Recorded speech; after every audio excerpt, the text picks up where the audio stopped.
Hi, this is Toa Bird on Webtoon Canvas. I'm going to be looking at Wandering Portraits, a supernatural fantasy by Nachal or Nachal? I'm not sure. About this teenage girl caught up in interesting supernatural shenanigans and where art and fiction meet reality. It's pretty interesting.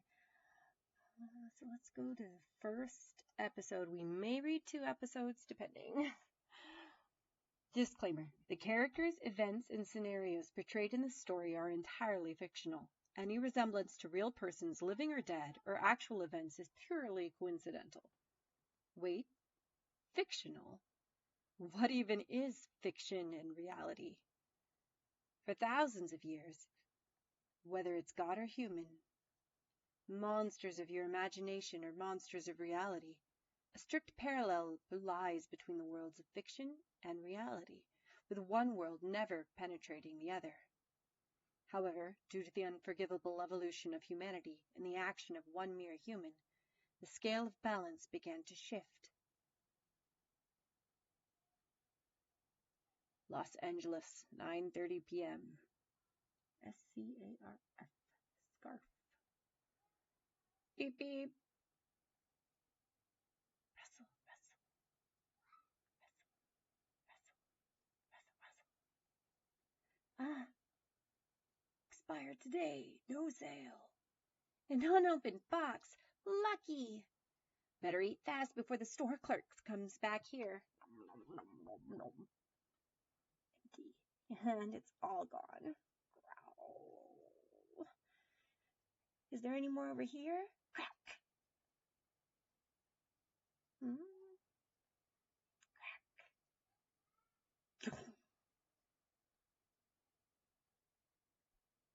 Huh? Who the hell are you? Huh? Just a painting. But I swear I saw someone. Think. What's going on? Join us. Join us. You won't be hungry anymore. You will no longer feel cold. We have everything you need. Whoa, lots of kids and food. Yes, we are kids just like you, so you should join us and share our meals. Besides, you don't have anywhere to go else to go back to, right? So don't be scared. Touch. Join us. Whoosh.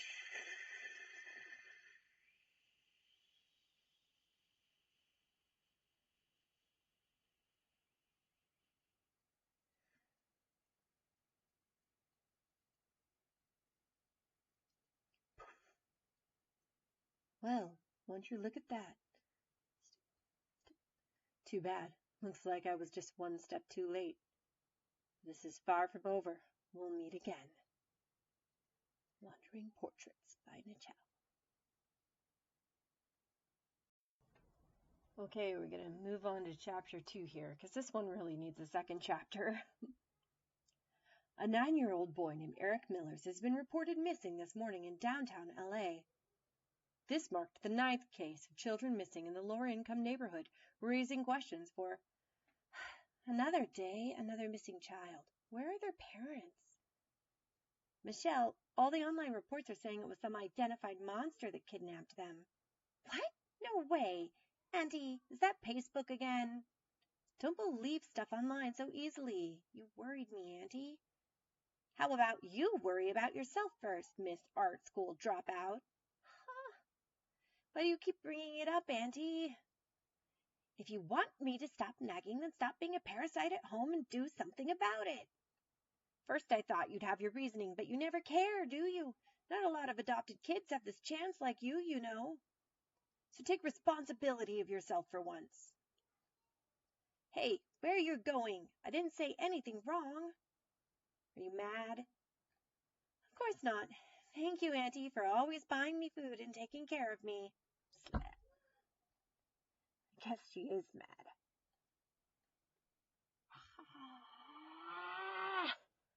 Why can't you leave me alone? It's not like I don't try my best, seriously. That thing? A Has it always been there? Still, a carefully crafted artwork like that, and yet it still got thrown away? And where does my art even stand? Eureka! I found it! The light at the end of the tunnel! Pleiadu! The gate to hell. It's actually the gates of Hades, but yeah. What in the world? Hey, why the hell are you shouting on my roof with the weirdo costume? Someone's here. You there. This is a top secret mission, so pretend you never saw me. Just please leave. How cold. Well, as you request, I shall go now. Huh? See you in heaven, or not. Ha-ha.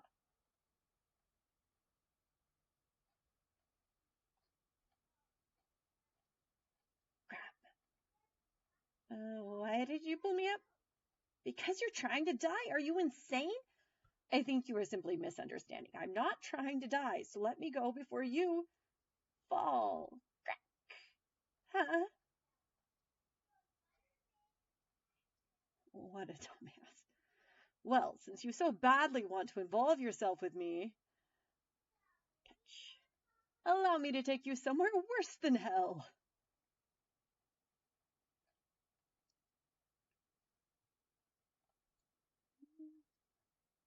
Hey, I'm on Choco Cookie.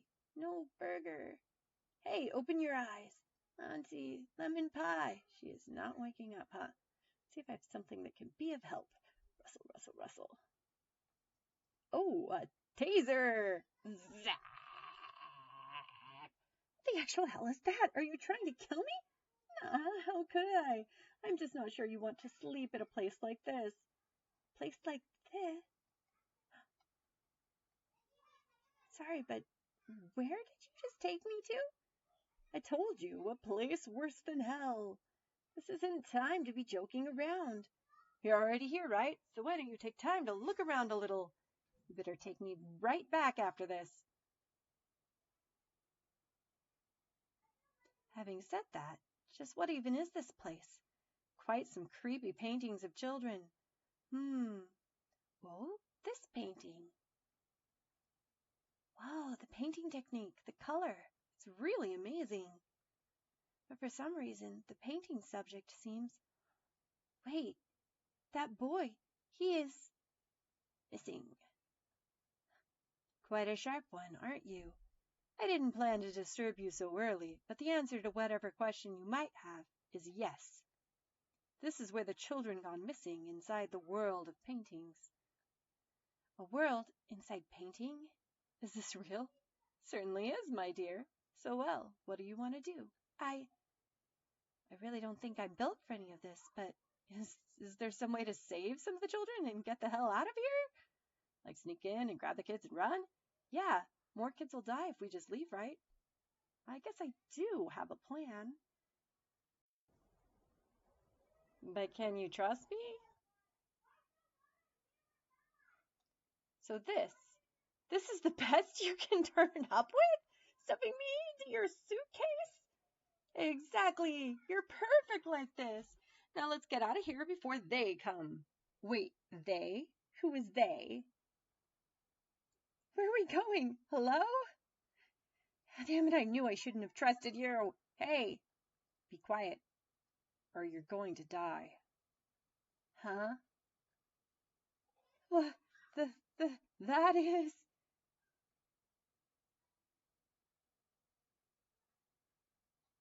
The world where art and realities are a mix. The world of Meriki.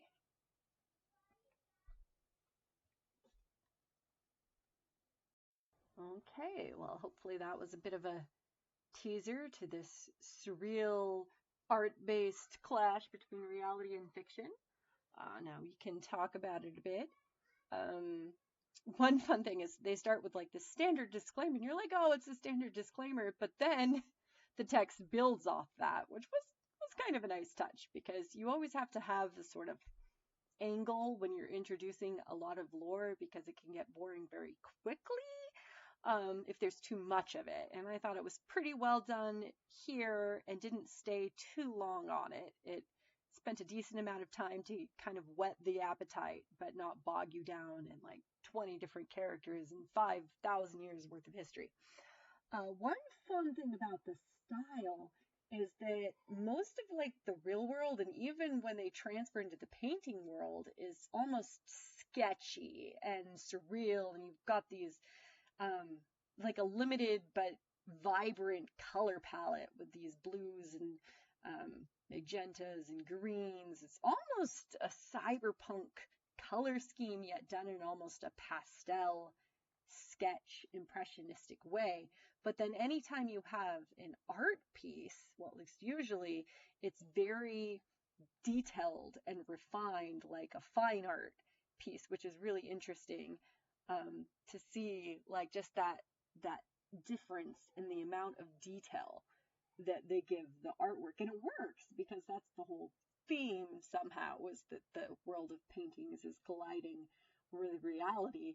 So it's good that there is that distinction between the two. And then it's also nice that they put in the little details, like this girl with the cake that you see later in chapter 2, and she has her own detailed painting with this boy who's all sketchy now, and later he comes back with his detailed painting. That they kept it consistent and kept the details transitioning throughout the story. And I also love this sound effect transition. I think this is a really nice one because you've got the boy disappearing into the painting with like this whoosh sound, but then it transitions into the shh of this falling downpour of rain, and then it, zeroes in on the moments of the boy's shoe left behind, and the rain dripping on the portrait, and the glowing eyes, and then the slow close of the eyes from this count character who looks like a vampire, and then still the rain and this neon lighting. It's very dramatic, and it just was a really well done sound effect. And then, of course, we get this character who very Mad Hatter-esque, fun character design. I really like when he's falling off the roof. That was a good shot, which we'll, I guess, get to later because I'll try to not scroll up and down too much. And then this girl, at first I thought it was a bit of a tonal shift. Like the first time I read this, I was like, wait, it's jumping to this girl in this apartment and this fight with her mom. But it did actually really work because they kept the color scheme. Like it gets a little bit more pastel, but the color scheme is still there.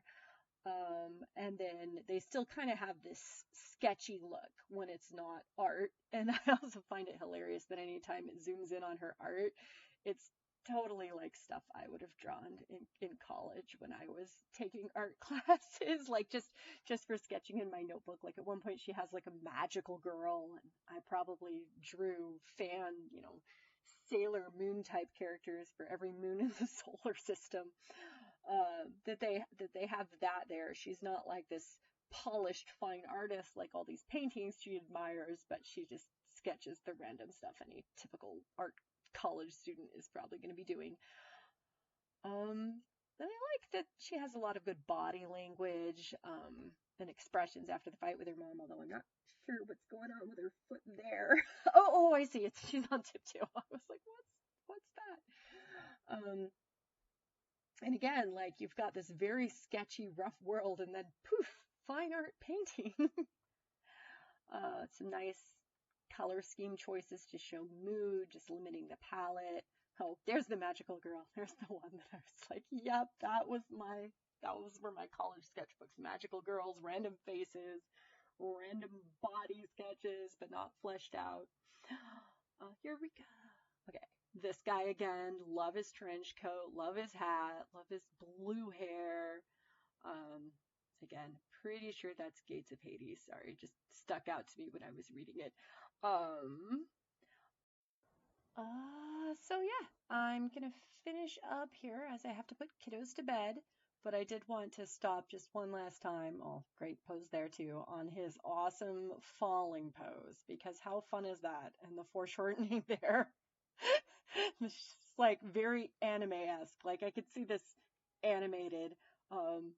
He's pretty fun. I like the character designs and the world they fall into.